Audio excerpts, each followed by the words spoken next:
Being at a Creative Jam is a lot of fun. It's a precious time to open your mind to new tools, new features you never knew existed, new workflows, new ways of working with your colleagues to create. It's an opportunity to bring together our teams, learn new skills, and apply it, creating a productive environment for IBMers around the globe.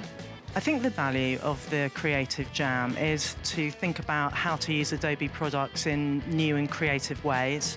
What has surprised me, just how much I would learn so quickly. The boot camp alone made me get really re-energized to use tools like Dimension and to even use Spark more often. Honestly, I could take the Adobe Dimension tool back to my team today and just blow everyone's mind. Being able to see a deeper dive into the new features of XD has been really helpful. Doing the static designs mixed with the prototyping, so I think that'll be really cool to bring back.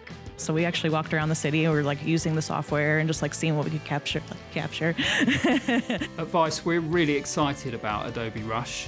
The idea of an application and a technology stack to go with it that can make us faster to market and make more content is a game changer for us. It fit in perfectly with our whole cultural drive and wanting to infuse fun and inspire designers every day to be thinking outside the box, working together in new and different ways. They had 2-3 hours to work, and what I just saw on stage, I saw websites, maps, social stunts that are blown out, logo development. But now with Adobe, I'm moving my deadlines up about 50%.